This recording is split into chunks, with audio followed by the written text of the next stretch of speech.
Es decir, una mente educada, transformada, cristificada al servicio de Dios, no es igual a una mente de un animal intelectual equivocadamente llamado hombre, que somos nosotros las personas, o no es igual a una mente de un criminal, de un demonio, o etcétera. No es igual.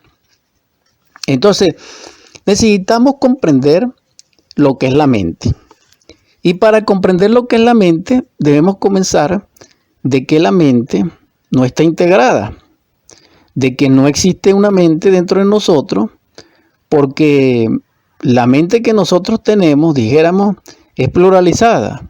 Es decir, nosotros no tenemos una mente, sino que tenemos muchas mentes, o se manifiestan muchas mentes dentro de nosotros, porque cada yo nuestro tiene una mente.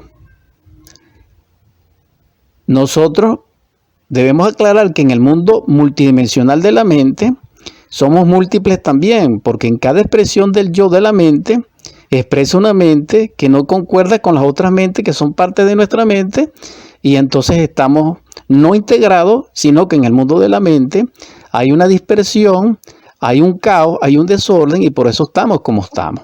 Por eso no somos humanos ni nada somos.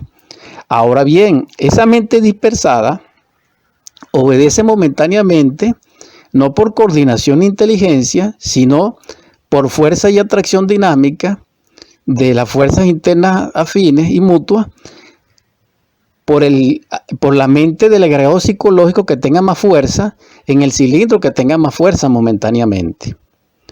Entonces, esto no es una unidad. La mente nuestra no es una unidad.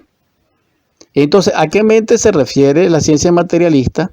¿A qué mente se refieren los estudiosos, dijéramos, de las escuelas pseudo-esotéricas, pseudo-cristianas, pseudo-cultistas, pseudo-teosofistas, pseudo-metafísicos, etcétera, de que la mente y los poderes de la mente? Es allí el error. Es allí el sueño. ¿Por qué? Porque el Cristo jamás se pronunció ni alabando la mente, ni sirviendo la mente. Él habló fue del Padre, del Espíritu Santo revelador, del Espíritu, del amor, de la sabiduría, pero nunca habló de nuestro intelecto, de nuestra mente o de nuestras capacidades mentales. Él habló de los frutos del Espíritu. Él habló de la cognición del alma. Él habló de la virtud. Salomón, que lo precedió en el curso de los siglos, que es el rico, que fue y que será el más de la tierra, pero también sabio, y en su sabiduría, él habló de la sabiduría, habló del entendimiento, habló del discernimiento, pero nunca habló ni de la mente, ni del intelecto, ni de la conexión mental. No. Pero no eran porque lo ignoraban, no. Porque ellos sí saben lo que es la mente, porque ellos están conscientes de la mente.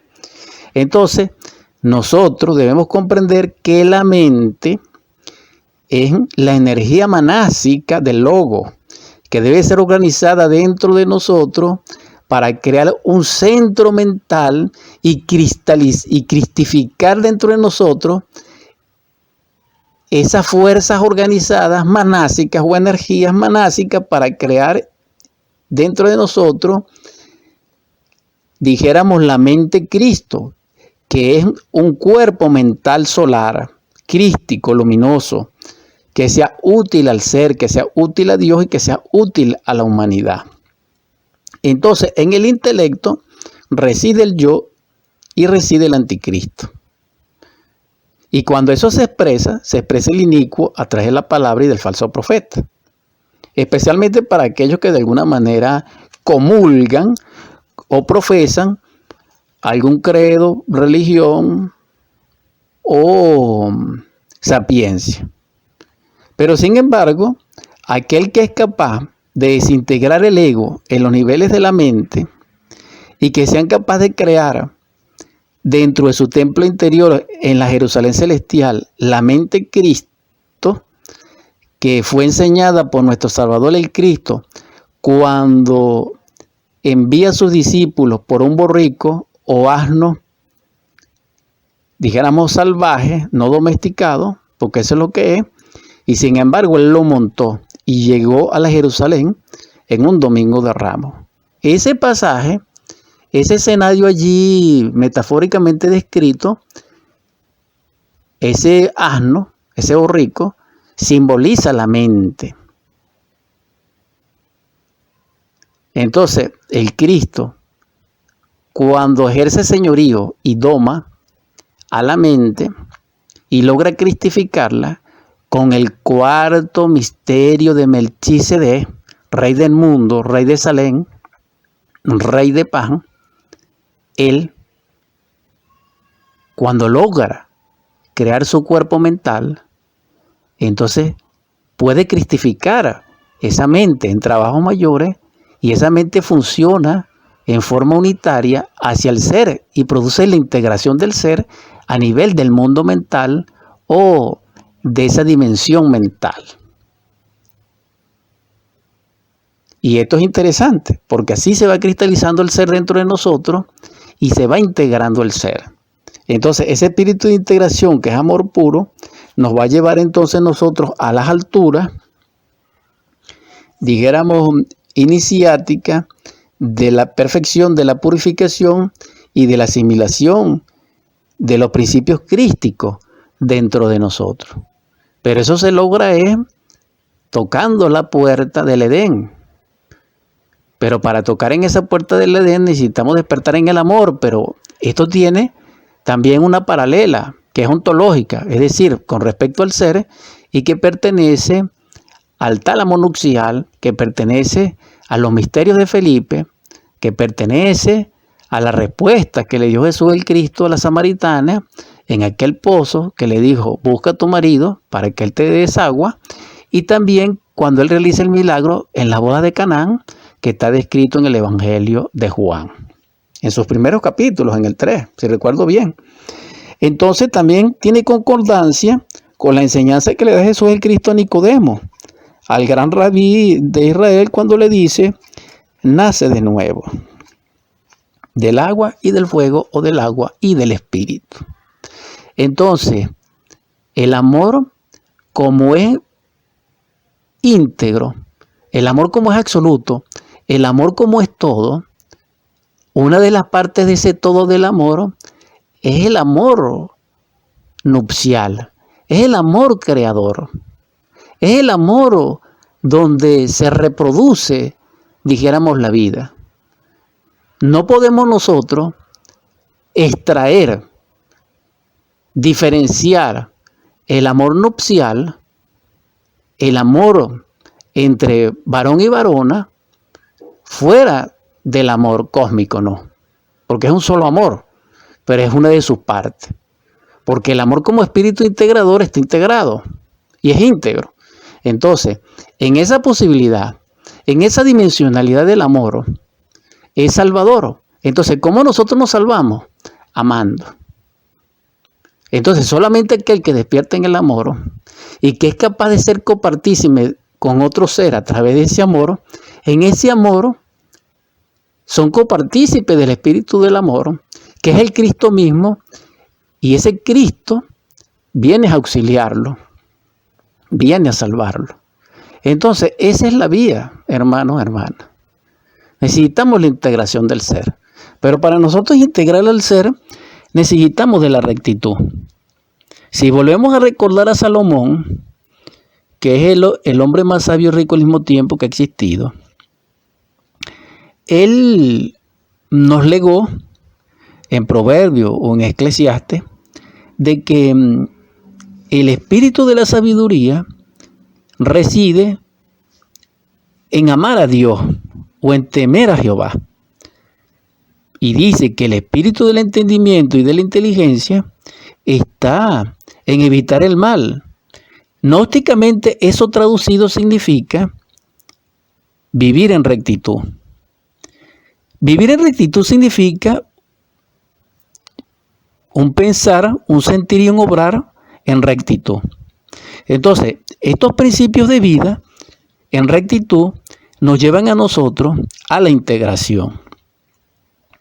Porque para sentir, obrar y pensar en una unidad, en una, dijéramos, expresión del centro unida, necesitamos aislarnos de los extremos.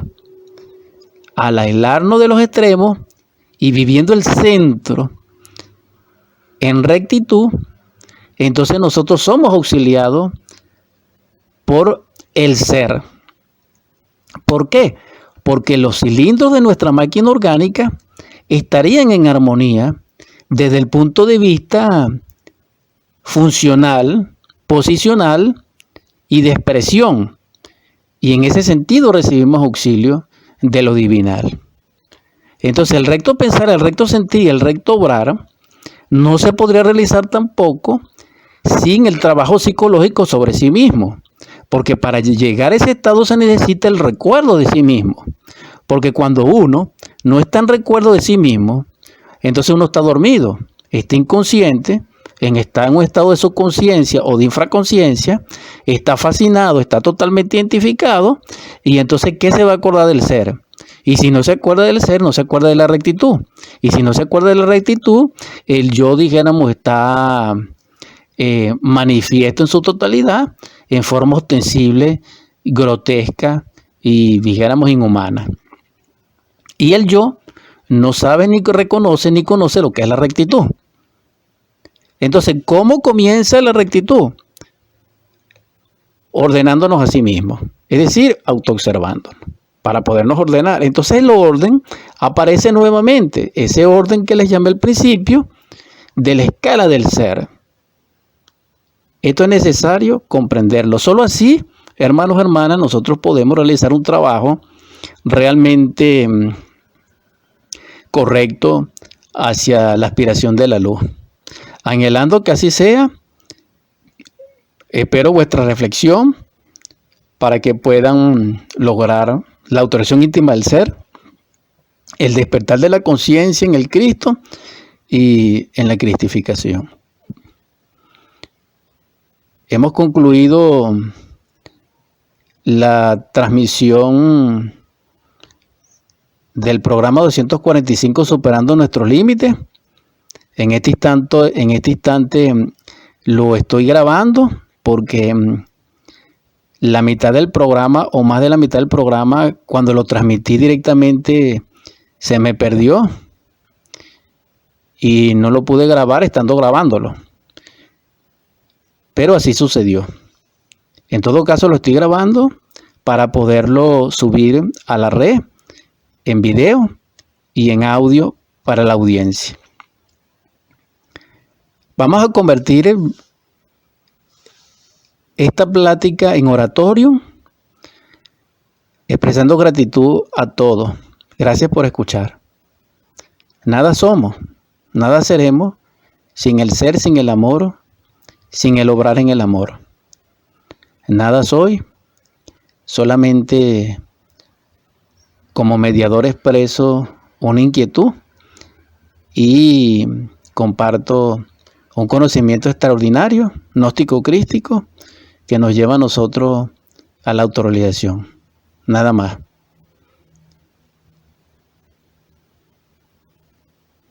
En el nombre del Cristo, por la caridad universal y de acuerdo a la ley, a ti, Logos divino, que descendiste de la morada del Padre, del sagrado absoluto solar como divino para Martasaya, para amarnos, para perdonarnos, para enseñarnos con tu vida, muerte, resurrección y ascensión, el sendero que ha de conducirnos a la liberación final, te suplico. Que en todos los hogares, doquiera se encuentre un enfermo, yaciente y derribado en un lecho de dolor, derrame sobre él, Señor, tu perdón, tu espíritu de salud y de vida, para tu gloria. Amén. También te ruego, Logos divino, que en los hogares donde reine el hambre y la desolación, la miseria y la descarestía, derrame sobre ellos, Señor, tu espíritu de abundancia, de prosperidad y de riqueza. Y gracias, Señor mío, por proporcionarme paz, abrigo y refugio. Amén. Divino Logo, también te ruego que en los hogares donde reine el golpe, la violencia, el grito, la discusión, la separación, el adulterio, el divorcio, derrame sobre ellos, Señor, tu espíritu de paz, de concordia, de amor, de conciliación, de felicidad inagotable, donde reine y resplandezca, Señor, la Sagrada Familia, el amor mutuo, la unidad, el abrazo, ese que regocija, que reconforta, que sana, que consuela, y el beso santo, Señor, que es el ósculo, para que se rompan las cadenas de las tinieblas en este mundo. Amén.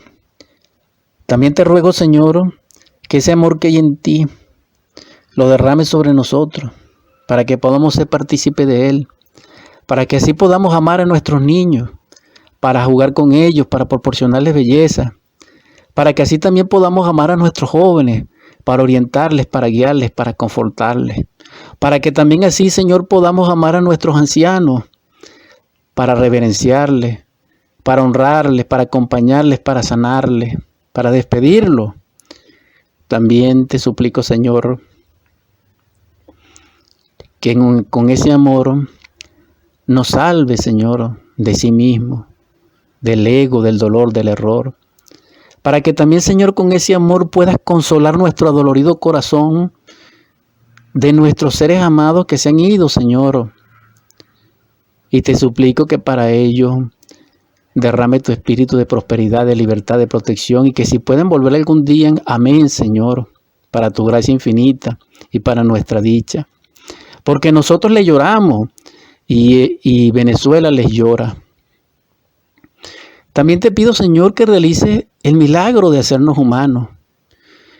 También te pido que aquellos que puedan, Señor, a través de tu amor y de tu ayuda, lograr crear esa iglesia trascendida dentro de sí, puedan realizarlo a través de los misterios del tálamo nupcial. Por último te pido, Señor, por la humanidad doliente, por la humanidad que es la gran huérfana, para que derrame sobre sus príncipes sabiduría y amor. Amén, amén, amén. Paz inverencial.